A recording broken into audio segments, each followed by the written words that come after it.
কালাই রুটি যারা খাননি তারা অবশ্যই মিস করেছেন। এই রুটিটা খেতে এত মজা লাগে। আমার স্টুডেন্ট লাইফে প্রথম এই কালাই রুটির সাথে পরিচয় রাজশাহীতে। তখন দুইজন খালাকে চিনতাম যারা কিনা সায়েন্স বিল্ডিং এর পাশেই এই কালাই রুটিটা তৈরি করত। এখন অবশ্য একটু দোকান হয়ে গেছে, আর পাশাপাশি এখন অনেক রেস্টুরেন্টেও এরকম কালাই রুটি তৈরি করা হয়। আর বানানোর প্রসেসটা দেখেন, এখানে একসাথে 4টা চুলা করেছে। প্রথম চুলায় অনেক বেশি হাই, তারপর একটু মিডিয়াম, তারপর একটু লো, তারপরে আরো একটু লো, অর্থাৎ 4 ধাপে এই রুটিটা তৈরি করা হয়। একটার পর একটা তৈরি হচ্ছে, কাস্টমার আসছে, খাচ্ছে, আর গরম গরম আর কি এই রুটিটা খেতে বেশি ভালো লাগে। আর তাই কাস্টমারকে একদম গরম গরম সার্ভ করা হয়। ওই যে ওই ভাইটা বানাচ্ছিল, আমি ওনাকে জিজ্ঞেস করলাম যে এইটার মধ্যে কি কি দিয়েছেন।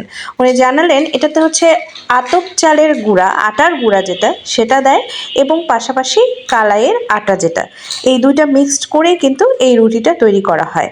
আর এই রুটিটা খেতে অনেক স্বাদ।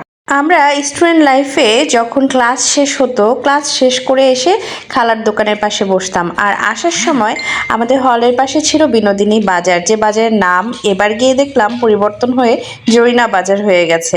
যাই হোক, তো সেই বাজার থেকে টাটকা বেগুন কিনে নিয়ে আসতাম, আর এই বেগুনটা দিলে খালা তখন পুড়িয়ে ভর্তা করে দিত, আর সেই টাটকা পোড়ানো বেগুন ভর্তার স্বাদ হতো অসাধারণ।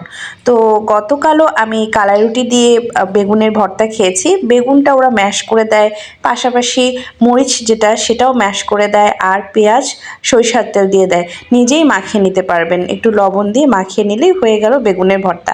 আর বেগুন ভর্তা দিয়েই আমার কাছে সবচেয়ে বেশি কালাই রুটিটা মজা লাগে। আর অন্য কোনো কিছু দিয়ে এতটা মজা লাগে না যতটা এই বেগুন ভর্তা দিয়ে মজা লাগে। এছাড়াও ধনিয়া পাতা ভর্তা দিয়ে খাওয়া যায়, বা টমেটো ভর্তা দিয়ে খাওয়া যায়, গরুর মাংসের ঝোল দিয়ে বা বট দিয়েও খেতে অনেক ভালো লাগে। রাজশাহী গেলে কয়েকটা খাবার খাওয়া আমি মিস করি না, তার মধ্যে অন্যতম হচ্ছে এই কালাই রুটি দিয়ে বেগুন ভর্তা খাওয়া। আর এটার সাথে জড়িয়ে আছে আমার অনেক স্মৃতি। আপনারা যারা রাজশাহী যাবেন অবশ্যই একবার হলেও এই খাবারটা কিন্তু খেয়ে দেখবেন, ভীষণ ভালো লাগবে আমার কাছে মনে হয়। এখনকার মতো এই পর্যন্তই, আল্লাহ হাফেজ।